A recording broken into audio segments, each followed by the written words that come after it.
Medicaid's going to grow under our bill. It's just not going to grow as fast as it was. But 10 years from now, we'll be spending a minimum 20% more on Medicaid. Not less, more. You know the biggest change we made to Medicaid?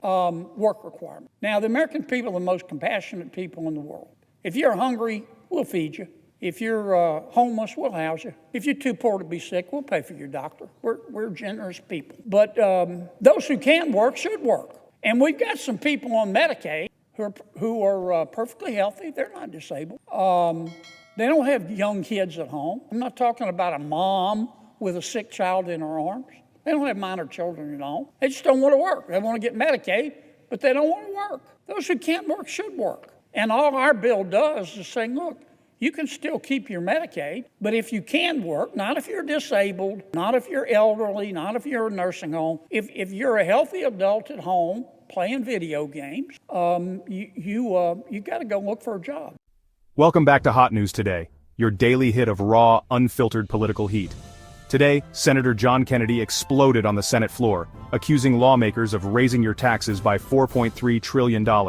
Don't miss this fiery takedown, tax truth bombs, and Medicaid reforms. This is Hot News Today. No sugarcoating, just facts. Let's clear up the drama about this reconciliation bill. You've heard it's a death sentence or just for the rich. None of that's true. Kennedy says it's mainly a tax cut. Taxes aren't complicated. Tax business is too much, they won't expand or hire. Let me say another word quickly about the reconciliation bill. You're going to hear so much about this, Mr. President. I've already heard a lot that the reconciliation bill that Congress passed it's going to kill people. People are going to die. It's only going to help rich people. None of that's true. None of that's true. The bill that we just passed is primarily a tax cut. And taxes are not terribly complicated. When you tax something, you get less of it, right? You want to stop people wearing wristwatches? I love wristwatches. I've had this one for like 30 years. But you want to stop people from buying wristwatches? Just pass a bill and says every time you buy a wristwatch, you have to pay a $200 tax. Boy, that's going to be the end of wristwatches. Business is the same way. You want businesses not to expand? Tax the hell out of them, so they don't have any money to reinvest in their business. You want people to work less? Tax them. Take all their money. People are rational. They'll go, well, why do I want to work an extra 10 hours this week? They're taxing me. The government's going to take all of my money. So our bill is a tax cut bill. That's all it was. Kennedy didn't mince words. Without this bill, the 2017 tax cuts would have expired. Americans would have faced $4.3 trillion in tax hikes. That's not politics. That's math. Over half the cuts benefit working Americans. Moms, dads, hourly workers. Smash that like button if you think Congress should stop punishing working Americans. We passed a tax cut back in 2017, as you know, Mr. President.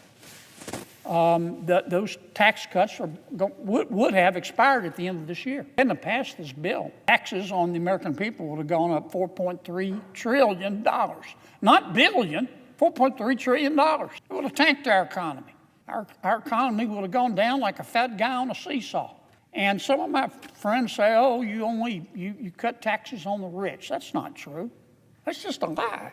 I mean, well over half of the tax cuts that we extended go to ordinary Americans, working people, working moms, working dads. So the first thing we did was extend the tax cuts. We avoided $4.3 trillion worth of taxes. And frankly, everybody who voted against our bill voted to raise taxes on the American people in the amount of $4.3 trillion. That's just a fact. Our bill did some other things, though. We added some new tax cuts. We cut taxes on tips. Now, not everybody who works for tips is going to get a tax cut, but most people are. We cut taxes on overtime. Most ordinary Americans work overtime. We cut their taxes on overtime. We cut taxes on Social Security income. We cut taxes on some car loans. We extended the child tax credit, $2,200 for every child. That's important for most Americans. We increased the standard deduction. Real cuts for real people. The bill didn't just preserve tax cuts, it added new ones. Taxes on tips, cut. Overtime taxes, cut. Social Security income, cut. Some car loans, cut. Kennedy made it clear. This was about making life easier for people working their butts off. Like what you hear, hit subscribe and join Hot News Today. Medicaid, compassion versus accountability. Here's where Kennedy turns up the heat. He says Medicaid isn't being destroyed, it's growing. The We strengthened Medicaid. One of the things we did, there's this rhetoric, it's really a lie, but I'll call it rhetoric going around. Well, they're destroyed Medicaid. Medicaid's going to grow under our bill. It's just not going to grow as fast as it was. But 10 years from now, we'll be spending a minimum 20% more on Medicaid. Not less, more. You know the biggest change we made to Medicaid? Work requirement. Now, the American people are the most compassionate people in the world. If you're hungry, we'll feed you. If you're homeless, we'll house you.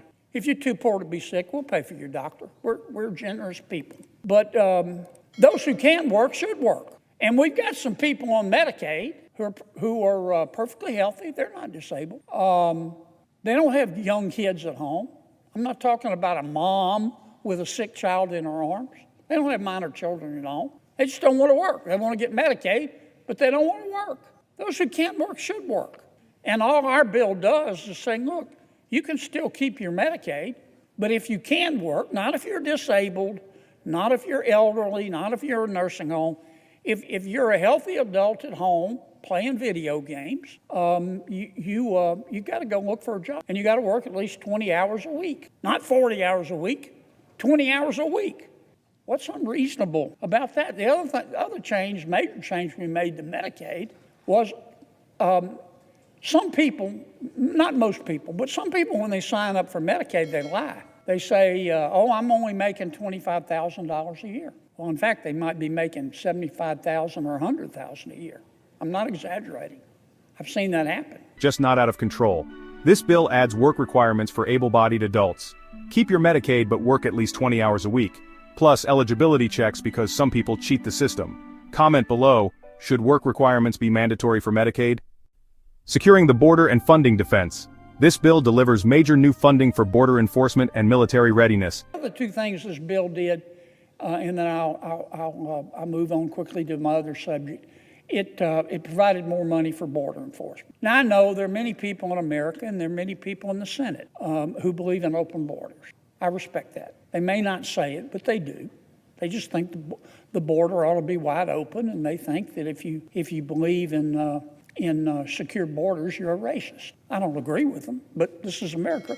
They're entitled to their opinion. Most Americans don't think that. Most Americans want the border to be secure. They want to know who's coming in and out of their country. And this bill is going to provide the money to do that. The other part of our bill, as you know, Mr. President, provides much needed money for our military because we live in a dangerous world, and I wish we didn't, but we do. And weakness invites the wolves. $4.3 trillion in tax hikes avoided, tax cuts extended, Medicaid reformed, border and military funded. Kennedy's war cry against bloated taxes and broken systems. He's not backing down. Subscribe, ring the bell and share. This is Hot News Today. See you next time.